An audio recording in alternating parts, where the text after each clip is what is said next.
সুপ্রিয় শিক্ষার্থীরা, আশা করছি সকলে ভালো আছো, সুস্থ আছো। সবাইকে শুভ সকাল জানিয়ে আজকের পদার্থবিজ্ঞান অনলাইন ক্লাস শুরু করছি। প্রিয় শিক্ষার্থীরা, ক্লাসের পরিক্রমায় আমরা পদার্থবিজ্ঞান প্রথম পত্রের দ্বিতীয় অধ্যায় অর্থাৎ ভেক্টর অধ্যায়টি শেষ করেছি। সেখান থেকে আমরা থিওরি পড়েছি, নমুনা সৃজনশীল প্রশ্ন দেখেছি, অনুধাবনমূলক এবং জ্ঞানমূলক প্রশ্ন দেখেছি। আজকে আমরা আমাদের তারই ধারাবাহিকতায় শুরু করব পদার্থবিজ্ঞান প্রথম পত্রের তৃতীয় অধ্যায়। তৃতীয় অধ্যায়টির নাম গতিবিদ্যা, ইংলিশে যাকে বলা হয় ডাইনামিক্স। ঠিক আছে, গতিবিদ্যা।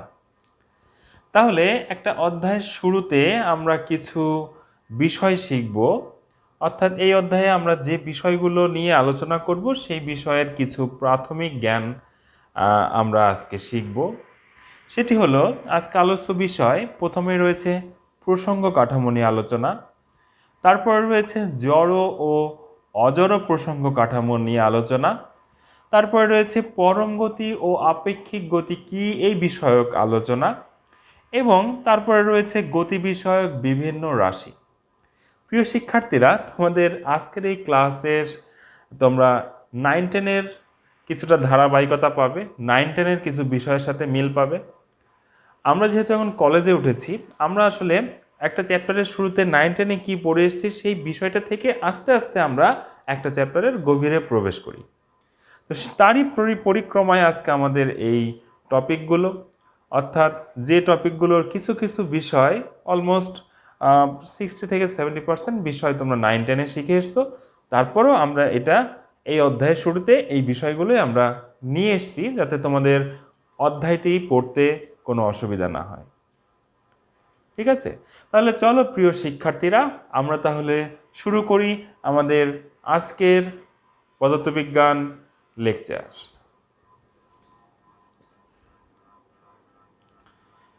প্রিয় শিক্ষার্থীরা, আজকে আমাদের প্রথম টপিক হচ্ছে প্রসঙ্গ কাঠামো। তাহলে প্রথমে প্রশ্ন হলো, প্রসঙ্গ কাঠামো কাকে বলে?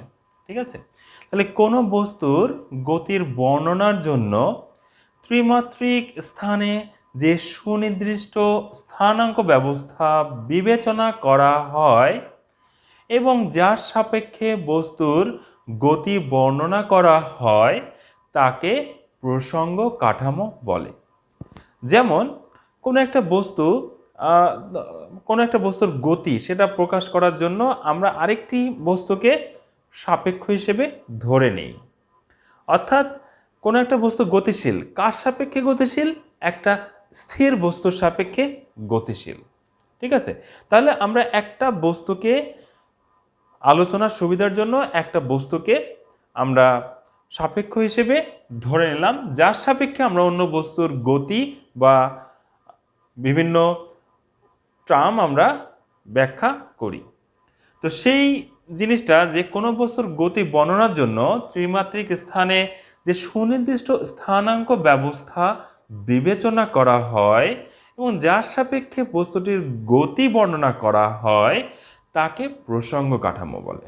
ঠিক আছে, যেমন ভূপৃষ্ঠ একটা প্রসঙ্গ কাঠামো হতে পারে, তারপরে হচ্ছে সূর্য একটা প্রসঙ্গ কাঠামো হতে পারে, তারপরে যে কোনো স্থির দেয়াল একটা প্রসঙ্গ কাঠামো হতে পারে, যার সাপেক্ষে বলা যেতে পারে যে আমি গতিশীল কিনা বা আমি গতিশীল, আমি স্থির। তো এই হচ্ছে আমাদের প্রসঙ্গ কাঠামো, অর্থাৎ যার সাথে আমরা তুলনা করব সেই জিনিসটাকেই আমরা আসলে বলি প্রসঙ্গ কাঠামো। ঠিক আছে, তো এখন এই প্রসঙ্গ কাঠামো 3 ধরনের।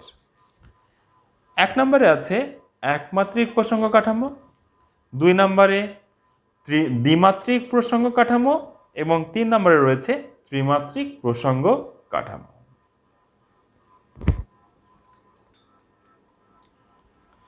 প্রিয় শিক্ষার্থীরা, তাহলে একমাত্রিক প্রসঙ্গ কাঠামো কি? যে বস্তুর বিভিন্ন কণার অবস্থান একটি মাত্র স্থানাঙ্ক দ্বারা নির্দেশ করা হয় তাকে একমাত্রিক প্রসঙ্গ কাঠামো বলে। যেমন একটি সুতার কথা চিন্তা করো, একটা সুতাকে তুমি যদি ঝুলিয়ে দাও, সুতার দৈর্ঘ্যের তুলনায় এর প্রস্থ তথা রেডিয়াস অনেক অনেক ক্ষুদ্র, তাই না?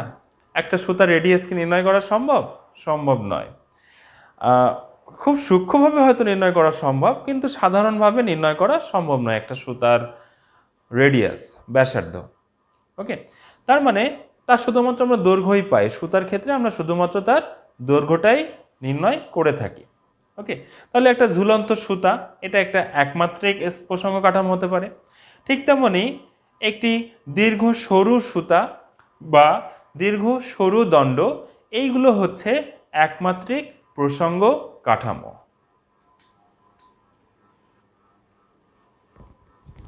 এরপর রয়েছে দ্বিমাত্রিক প্রসঙ্গ কাঠামো।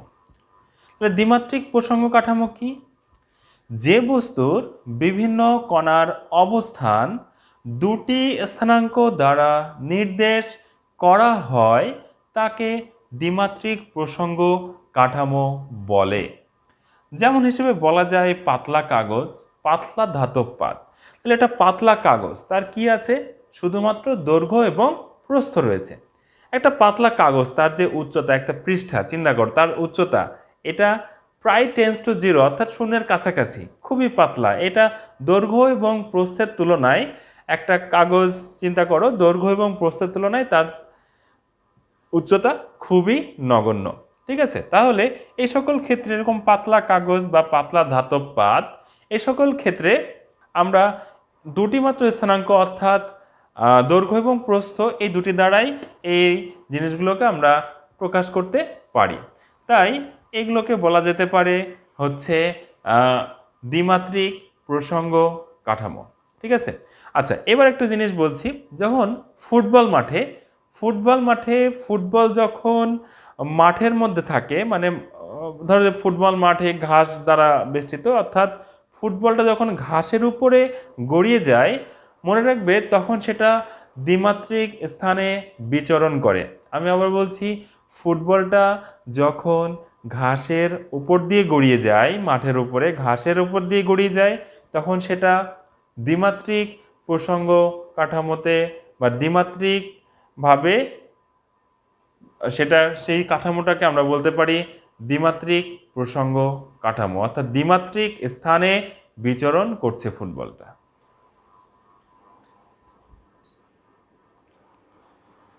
এরপর রয়েছে ত্রিমাত্রিক প্রসঙ্গ কাঠামো। তাহলে যে বস্তুর বিভিন্ন কণার অবস্থান তিনটি স্থানাঙ্ক দ্বারা নির্দেশ করা হয় তাকে ত্রিমাত্রিক প্রসঙ্গ কাঠামো বলে।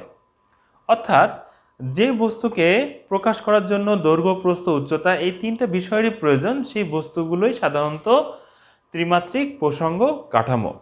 ওকে, যেমন টেবিল, চেয়ার, ইট, পাথর, বই ইত্যাদি ইত্যাদি।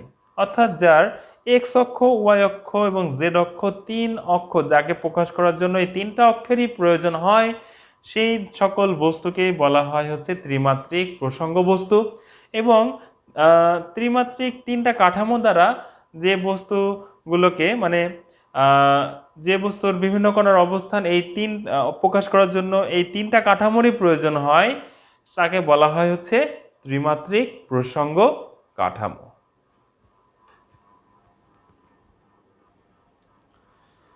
প্রিয় শিক্ষার্থীরা, এরপরে রয়েছে জড় ও অজড় প্রসঙ্গ কাঠামো। ওকে, তাহলে জড় প্রসঙ্গ কাঠামো কাকে বলে? যে প্রসঙ্গ কাঠামোর কোনো ধরনের ত্বরণ বা মন্দন থাকে না, অর্থাৎ যে প্রসঙ্গ কাঠামো স্থির বা সমবেগে সরলরেখায় গতিশীল, সেই প্রসঙ্গ কাঠামোকে জড় প্রসঙ্গ কাঠামো বলা হয়। ঠিক আছে, অর্থাৎ এই প্রসঙ্গ কাঠামো সবসময় স্থির বা সমবেগে সরলরেখায় চলমান থাকে।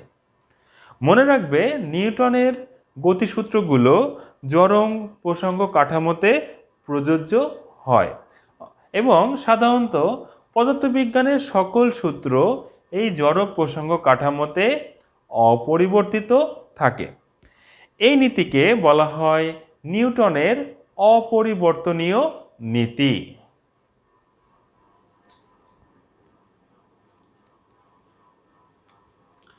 প্রিয় শিক্ষার্থীরা, এরপরে রয়েছে অজড় প্রসঙ্গ কাঠামো।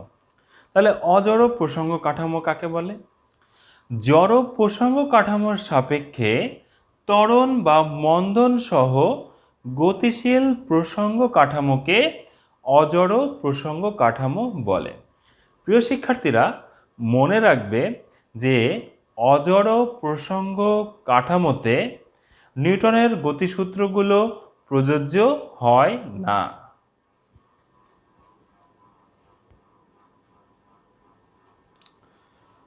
প্রিয় শিক্ষার্থীরা, এখন আমাদের টপিক হচ্ছে পরম গতি ও আপেক্ষিক গতি বিষয়টি নিয়ে। বিষয়টি শুধুমাত্র ব্যাখ্যা করব, একটু মনোযোগ দিয়ে তোমরা শোনার চেষ্টা করবে, ঠিক আছে? এই বিষয়টা ক্লাস 9-এও তোমরা পড়ে এসছো, আমরা সংক্ষেপে অল্প কিছু আলোচনা করব। আচ্ছা, এখন পরম গতি কী এবং আপেক্ষিক গতি কী, এই বিষয়টা নিয়ে আমরা একটু ব্যাখ্যা করব। ধরো তুমি হেঁটে যাচ্ছ,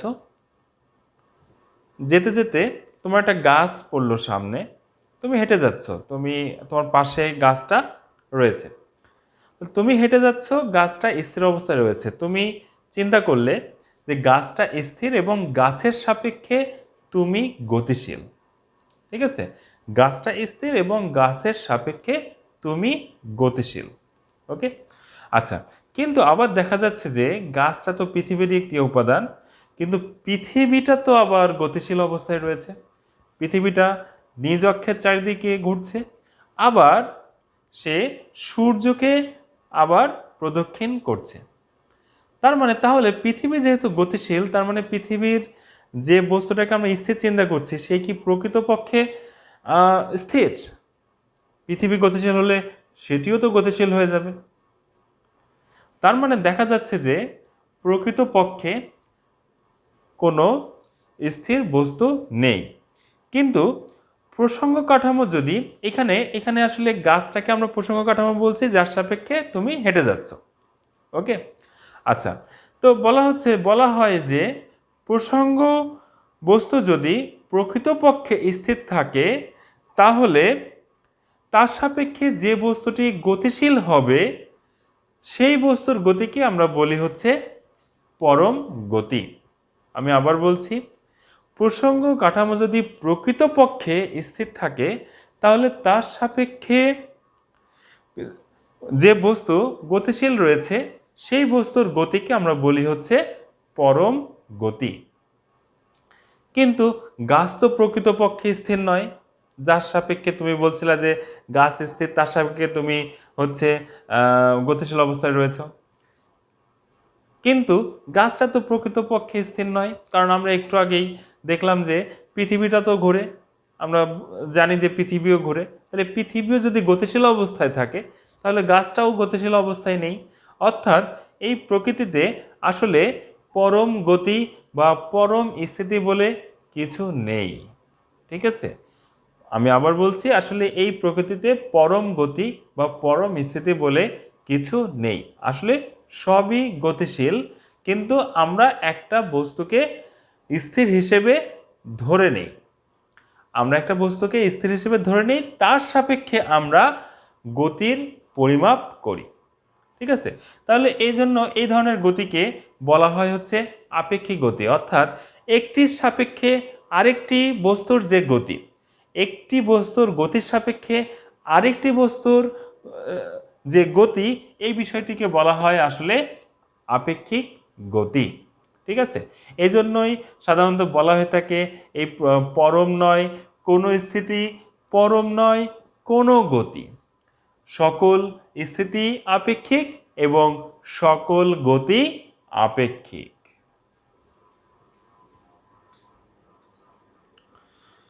প্রিয় শিক্ষার্থীরা, এখন আমরা চলে যাব আমাদের পরবর্তী টপিকে। আমাদের পরবর্তী টপিক হচ্ছে গতি বিষয়ক বিভিন্ন রাশি। তো প্রথমে রয়েছে সরণ। তাহলে সরণ কাকে বলে? কোনো নির্দিষ্ট দিকে কোনো বস্তুর সময়ের সাথে অবস্থান পরিবর্তনকে বস্তুটির সরণ বলা হয়।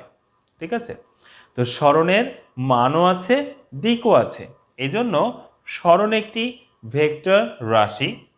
সরণের এসআই একক হলো মিটার, যাকে এম দ্বারা প্রকাশ করা হয়, এবং এর মাত্রা হলো এল, ক্যাপিটাল এল।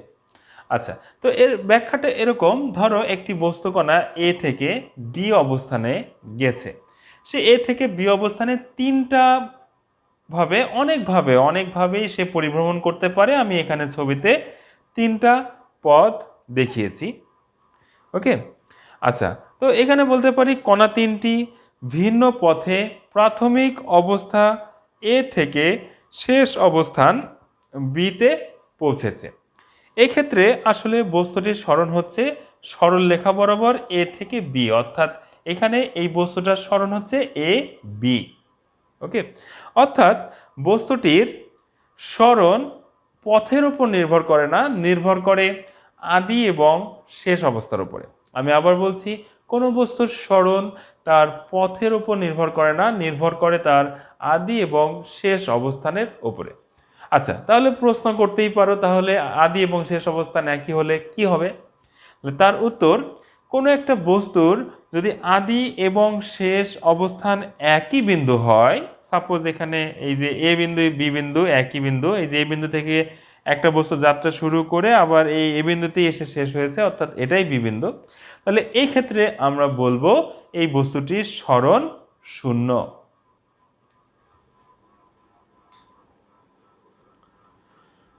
এরপর রয়েছে দ্রুতি।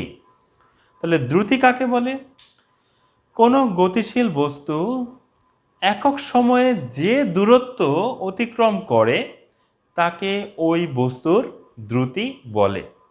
মনে রাখবে, দ্রুতি একটি স্কেলার রাশি, কারণ এর শুধুমাত্র মান রয়েছে, কোনো দিক নেই।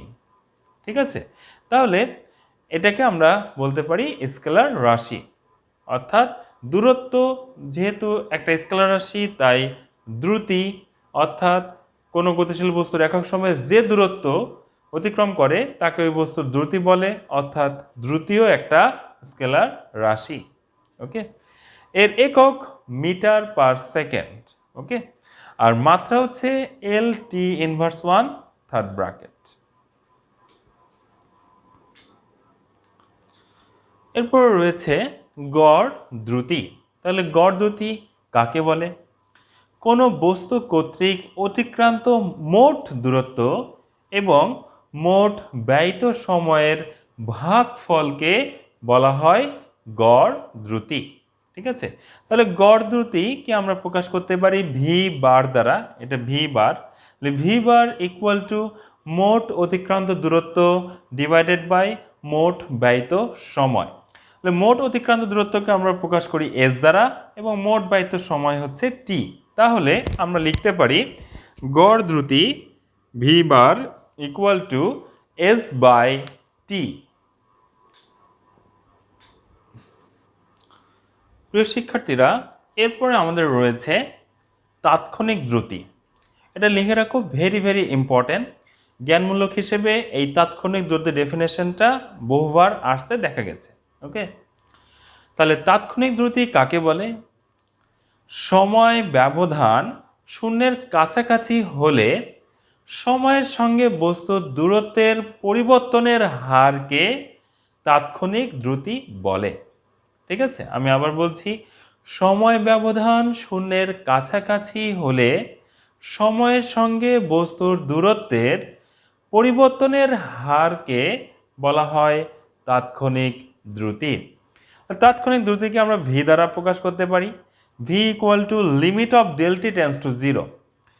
এই যে আমরা এখানে দেখো কথাটা লিখেছি, সময়ের ব্যবধান শূন্যের কাছাকাছি, এই জিনিসটার গাণিতিক রূপ হচ্ছে limit of del T tends to 0। এই জিনিসটাকে বলা হয় limit of del T tends to 0, অর্থাৎ সময়ের ব্যবধান শূন্যের কাছাকাছি। অর্থাৎ শূন্যের কাছাকাছি বলতে পারো যে স্যার, সময় তো আসলে 0 তো আসলে মাঝখানে থাকে, সময় তো এদিকেও হতে পারে এদিকেও হতে পারে। হ্যাঁ, দুই দিকেই হতে পারে, যে কোনো দুই দিকেই সময়ের ব্যবধান শূন্যের কাছাকাছি, এই জিনিসটা প্রকাশ করতে আমরা সাধারণত limit of del T tends to zero এই বিষয়টা ব্যবহার করে থাকি।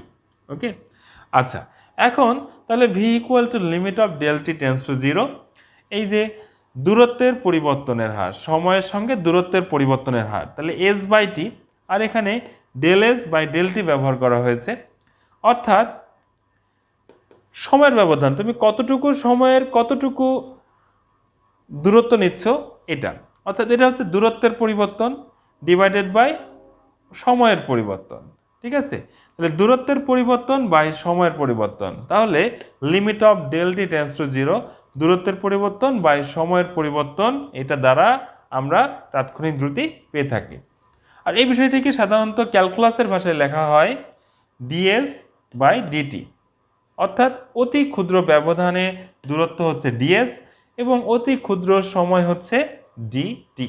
ওকে, আচ্ছা, এখন এখানে বলা ভালো যে বস্তুটি যদি সমদ্রুতিতে গতিশীল হয় তাহলে প্রতি মুহূর্তে বস্তুটির তাৎক্ষণিক দ্রুতি সমান হয়। প্রিয় শিক্ষার্থীরা, এরপরে রয়েছে গড় বেগ। তাহলে গড় বেগ কাকে বলে? যে কোনো সময় ব্যবধানে কোনো বস্তুর মোট সরণকে ওই সময় ব্যবধান দিয়ে ভাগ করলে যে রাশি পাওয়া যায় তাকেই বস্তুটির গড় বেগ বলা হয়। ঠিক আছে, তো মনে করি ডেলটি সময়ে ব্যবধানে একটি বস্তুর মোট সরণ যদি ডেল আর ভেক্টর হয় তাহলে আমরা লিখতে পারি গড় বেগ, বেগ যেহেতু ভেক্টর রাশি তাহলে V vector bar equal to del R vector by del T. প্রিয় শিক্ষার্থীরা, এরপর রয়েছে তাৎক্ষণিক বেগ বা বেগ। তাৎক্ষণিক বেগ এটিও ভেরি ভেরি ইম্পর্ট্যান্ট ডেফিনেশন। তাহলে তাৎক্ষণিক বেগ বা বেগ কাকে বলে? সময় ব্যবধান শূন্যের কাছাকাছি হলে বস্তুর সরণের হারকে তাৎক্ষণিক বেগ বা সংক্ষেপে বেগ বলা হয়। ঠিক আছে, তাহলে বেগ যেহেতু একটা ভেক্টর রাশি তাই আমরা একে সাধারণত ভি ভেক্টর দ্বারা প্রকাশ করেছি, আর এক্স দ্বারা বোঝাতে চেয়েছি যে এক্স অক্ষ বরাবর বেগের পরিবর্তনটা হচ্ছে। ঠিক আছে, অর্থাৎ বস্তুর সরণ হচ্ছে এক্স অক্ষ বরাবর, তাহলে বস্তুর সরণ যদি এক্স অক্ষ বরাবর হয় তাহলে তার বেগটার পরিবর্তন হবে এক্স অক্ষ বরাবর। তাহলে আমরা লিখতে পারি তাৎক্ষণিক বেগ v x bar equal to এই যে limit of del T tends to zero. আচ্ছা, লিমিটটা হচ্ছে আগে যেভাবে লিখেছিলাম L I M del T tends to zero এভাবেও লেখা যায়, বা এখন যেভাবে লিখেছি সেভাবেও লেখা যায়, দুইভাবেই সঠিক। ঠিক আছে, দুভাবেই আমরা লিখতে পারি লিমিটের ওই বিষয়টা। আচ্ছা, limit of del T tends to zero এর অর্থ কি? সময়ের ব্যবধান শূন্যের কাছাকাছি। ওকে, তাহলে সময় ব্যবধান শূন্যের কাছাকাছি হলে বস্তুর সরণের হার মানে সরণকে আমরা সময় দ্বারা ভাগ করলে যেটি পাই সেটিকে আমরা বলি সরণের হার। ওকে, আবার সরণ একটা ভেক্টর রাশি। ওকে, তাহলে এখানে এক্স অক্ষ বরাবর সরণ হচ্ছে, ধরো কোনো একটা বস্তু এক্স ওয়ান অবস্থান থেকে এক্স টু অবস্থানে গেছে, তাহলে তার মোট সরণ কত হবে? মোট সরণ হচ্ছে ডেল এক্স। তাহলে আমরা লিখতে পারি del X bar divided by X one থেকে এক্স টুতে যেতে সময় ব্যবধান হচ্ছে ডেল টি। তাহলে আমরা লিখতে পারি limit of del T tends to zero del X bar by del T equal to D X bar X vector D X vector by DT. এই জিনিসটি হলো আমাদের তাৎক্ষণিক বেগ, বা একে আমরা কখনো কখনো সংক্ষেপে শুধু বেগও বলে থাকি। এরপর রয়েছে মধ্যবেগ। মধ্যবেগ কাকে বলে? এটিও ভেরি ভেরি ইম্পর্ট্যান্ট একটি প্রশ্ন। ওকে, তাহলে মধ্যবেগ কাকে বলে? কোনো একটি গতিশীল বস্তুর আদিবেগ এবং শেষ বেগ এর অভিমুখ একই হলে তাদের যোগফলের অর্ধেককে বলা হয় মধ্যবেগ। ঠিক আছে, তাহলে মধ্যবেগ equal to v naught vector plus v vector divided by 2। প্রিয় শিক্ষার্থীরা, আমরা কলেজ লেভেলে আদিবেগ বলতে ভি নটকে বুঝি, অর্থাৎ জিরো সময়ের বেগকেই তো আদিবেগ বলা হয়। তাহলে এই জন্য আদিবেগকে প্রকাশ করা হয় ভি নট দ্বারা বা ভি জিরো দ্বারা, এবং শেষ বেগকে প্রকাশ করা হয় ভি দ্বারা। ঠিক আছে, যদিও তোমরা ক্লাস 9-10-এ আদিবেগ বলতে ইউ শিখে এসছো এবং শেষ বেগ বলতে ভি শিখে এসছো, কিন্তু কলেজ লেভেলে এসে আমরা যেটা করব, যেটা ব্যবহার করব, সেটা হচ্ছে আদিবেগ বলতে ভি নট এবং শেষ বেগ বলতে ভি। আমি লিখে দিচ্ছি আদি বেগ ইকুয়াল টু ভি নট, হ্যাঁ, এবং শেষ বেগ ইকুয়াল টু ভি। ওকে, তাহলে এটা মনে রাখবে। এখন আর ইউ নয়, ইউ দিলেও যে ভুল হবে তা না, কিন্তু কলেজ লেভেলে এসে আমরা এই নোটেশনগুলাই বেশি ব্যবহার করব। অর্থাৎ আদি বেগকে আমরা প্রকাশ করব ভি নট দ্বারা এবং শেষ বেগকে আমরা প্রকাশ করব ভি দ্বারা। প্রিয় শিক্ষার্থীরা, এরপরে রয়েছে আপেক্ষিক বেগ। এই টপিকটিও আমাদের খুবই গুরুত্বপূর্ণ। ঠিক আছে, তাহলে আপেক্ষিক বেগ কাকে বলে? দুটি চলমান বস্তুর একটির সাপেক্ষে অপরটির অবস্থানের পরিবর্তনের হারকে আপেক্ষিক বেগ বলা হয়। আচ্ছা, এই ক্ষেত্রে আমরা জিনিসটা বলতে পারি এরকম যে সমমুখী গতি দুটো বস্তু যদি একই দিকে গতিশীল থাকে, তাহলে এদেরকে আমরা বলি সমমুখী গতি। ধরো দুইটা ট্রেন একই দিকে চলছে, পাশাপাশি লাইনে একই দিকে চলছে, বা দুটো গাড়ি পাশাপাশি একই দিকে চলছে। ধরি একটা গাড়ির বেগ হচ্ছে ভিএ আর একটা গাড়ির বেগ হচ্ছে ভিবি। ওকে, তাহলে তারা যদি একই দিকে চলে এবং ভিএ গ্রেটার দেন যদি ভিভি হয়, তাহলে তার আপেক্ষিক গতি আমরা বলতে পারি VAB equal to VA minus VV. অর্থাৎ দুটি গাড়ি যদি সমমুখী হয়, তাহলে তাদের ক্ষেত্রে আপেক্ষিক বেগ হয় গাড়িদ্বয়ের বিয়োগফলের সমান। আবার গাড়ি দুটি যদি বিপরীত দিকে গতিশীল হয়, ঠিক আছে, গাড়ি দুটি যদি একে অপরের বিপরীত দিকে গতিশীল হয়, সেই ক্ষেত্রে আমরা আপেক্ষিক বেগ পেয়ে যাব গাড়িদ্বয়ের বেগের যোগফলের সমান। অর্থাৎ বিপরীতমুখী গতির ক্ষেত্রে আপেক্ষিক বেগ হবে V equal to VA plus VB.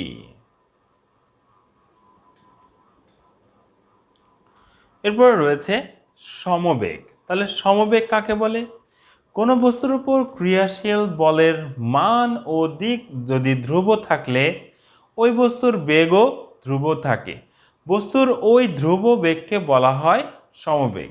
অর্থাৎ বস্তুর উপর ক্রিয়াশীল বলের মান এবং দিক যদি চেঞ্জ না হয়, অপরিবর্তিত থাকে, তাহলে বস্তুটির একই বেগে চলতে থাকে। এই জিনিসটাকেই আমরা বলি হচ্ছে সমবেগ। এরপর রয়েছে অসমবেগ। তাহলে অসমবেগ কাকে বলে? যদি ভিন্ন ভিন্ন সময়ে বস্তুর বেগ ভিন্ন ভিন্ন হয়, তবে তাকে অসমবেগ বলে। যেমন একটা গাড়ি হয়তো প্রথম কিছুক্ষণ চলছে 50 কিলোমিটার পার আওয়ারে, তারপরে কিছুক্ষণ চলছে 80 কিলোমিটার পার আওয়ারে, তারপরে আবার কিছুক্ষণ চলছে 100 কিলোমিটার পার আওয়ারে, আবার তারপরে হয়তো কিছু সময় চলছে 10 কিলোমিটার পার আওয়ারে। অর্থাৎ দেখা যাচ্ছে যে এই গাড়িটি ভিন্ন ভিন্ন সময়ে ভিন্ন ভিন্ন বেগে চলছে।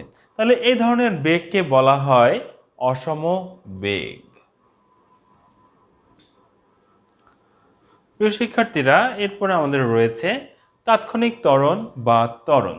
তাহলে তাৎক্ষণিক ত্বরণ বা ত্বরণ কাকে বলে? কোনো একটি গতিশীল বস্তুর সময় ব্যবধান শূন্যের কাছাকাছি হলে বেগ পরিবর্তনের হারকে তাৎক্ষণিক ত্বরণ বা সংক্ষেপে ত্বরণ বলে। তাহলে ত্বরণ একটা ভেক্টর রাশি, যেহেতু বেগের পরিবর্তনের হার, বেগ একটি ভেক্টর রাশি, তাই ত্বরণও একটি ভেক্টর রাশি।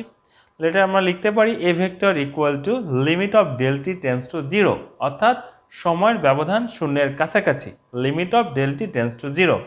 বেগের পরিবর্তনের হার, এই যে del V vector by del T equal to হয়ে গেল ডিভি ভেক্টর বাই ডিটি। এই জিনিসটাই হলো আমাদের তাৎক্ষণিক ত্বরণ বা ত্বরণ। ত্বরণ একটি ভেক্টর রাশি, এর একক হচ্ছে মিটার পার সেকেন্ড স্কোয়ার এবং এর মাত্রা হচ্ছে LT inverse to third bracket. ত্বরণ আবার দুই প্রকার, একটা হচ্ছে সমত্বরণ আরেকটি হচ্ছে অসমত্বরণ। তাহলে সমত্বরণ কাকে বলে? ত্বরণ যদি সবসময় ধ্রুব থাকে, অর্থাৎ সময়ের পরিবর্তনের সাথে ত্বরণের যদি কোনো পরিবর্তন না হয়, তাহলে সেই ত্বরণকে বলা হয় সমত্বরণ। ওকে, আরেকটি রয়েছে অসমত্বরণ। অসমত্বরণ কাকে বলে? সময়ের সাথে বস্তুর বেগের পরিবর্তনের হার যদি পরিবর্তন হয় বা ত্বরণের মান যদি চেঞ্জ হয় সময়ের পরিবর্তনের সাথে সাথে, তাহলে সেই ত্বরণকে বলা হয় অসম ত্বরণ। ঠিক আছে, তাহলে প্রিয় শিক্ষার্থীরা, এই ছিল আমাদের আজকের আলোচ্য বিষয়, একদমই গতিবিদ্যার প্রাথমিক কিছু বিষয়। আমরা আমাদের পরবর্তী লেকচারে আলোচনা করব গতির সমীকরণ নিয়ে। গতির সমীকরণগুলো আমাদের গতিবিদ্যার অংশ। তাহলে প্রিয় শিক্ষার্থীরা, আজকে আমাদের আলোচ্য বিষয় এ পর্যন্তই। সকলে ভালো থাকো, সুস্থ থাকো। সকলকে অসংখ্য অসংখ্য ধন্যবাদ।